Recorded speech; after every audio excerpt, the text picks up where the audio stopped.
আমি আপনাদের ধন্যবাদ জানাচ্ছি। আমি বিশ্বাস করি আপনারা শহীদ প্রেসিডেন্ট জিয়াউর রহমানের আদর্শে আরও উজ্জীবিত হয়ে আগামী নির্বাচনে সাফল্যের জন্য ঐক্যবদ্ধভাবে কাজ করবেন। এমন কোনো কাজ করবেন না যাতে আপনাদের এতদিনকার সংগ্রাম, আত্মত্যাগ বিফলে যায়। আমাদের সব সময় শহীদ প্রেসিডেন্ট জিয়াউর রহমানের সেই উক্তি মনে রাখা দরকার, ব্যক্তির চেয়ে দল বড়, দলের চেয়ে দেশ। বাংলাদেশের সর্বস্তরের মানুষ, বিশেষ করে তরুণ সমাজ আজ এক ইতিবাচক গণতান্ত্রিক পরিবর্তনের জন্য উন্মুখ হয়ে আছে।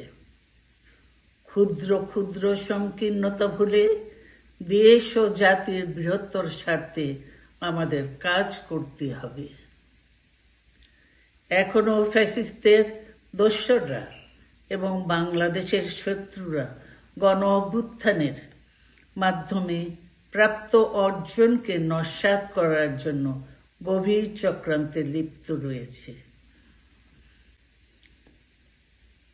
ইস্পাত কঠিন ঐক্যের মাধ্যমে জনগণকে সঙ্গে নিয়ে এবং চক্রান্তকে ব্যর্থ করে দিতে হবে।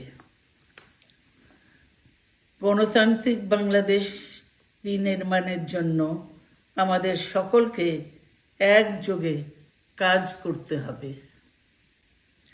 আসুন আমরা আগামী দিনগুলোতে শহীদ জিয়াউর রহমানের স্বপ্নের আধুনিক, সমৃদ্ধ ও গণতান্ত্রিক বাংলাদেশ বিনির্মাণের জন্য আমাদের সর্বশক্তি নিয়োগ করি এবং এত ত্যাগের বিনিময়ে প্রাপ্ত এই অর্জনকে সুসংগত এবং ঐক্যকে আরও বেগবান করি।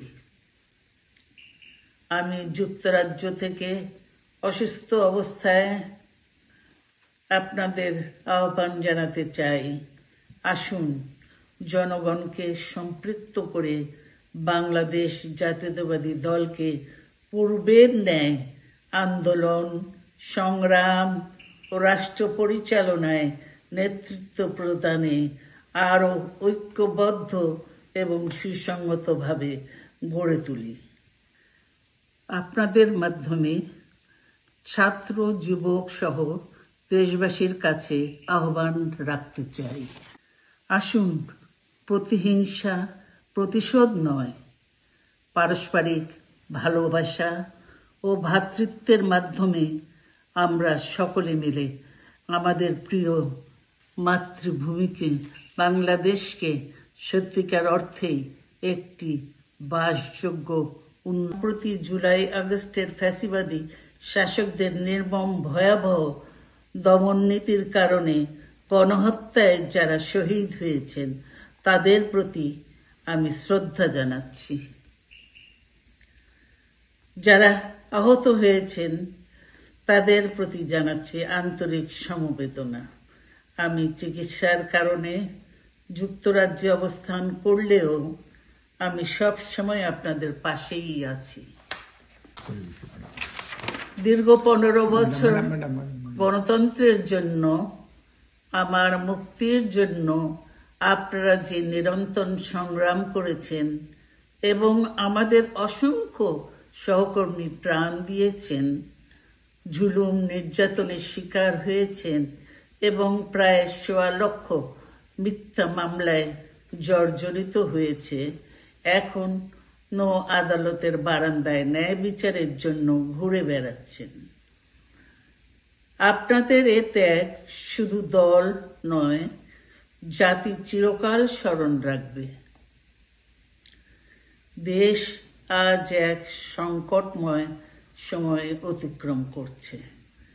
আপনাদের এবং ছাত্রদের সমন্বিত আন্দোলনের ফলে ফ্যাসিস্ট শাসকেরা বিদায় নিয়েছে। একটা অন্তর্বর্তীকালীন সরকার গঠিত হয়েছে।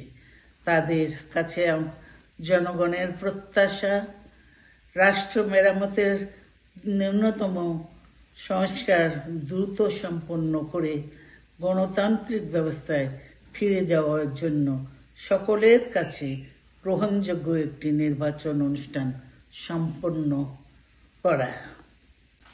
আমার অবর্তমানে দলের ভারপ্রাপ্ত চেয়ারম্যান, সিনিয়র নেতৃবৃন্দ এবং আপনাদের সকলকে সাথে সঙ্গে নিয়ে নিরন্তর কাজ করে দলকে সুসংহত করেছেন।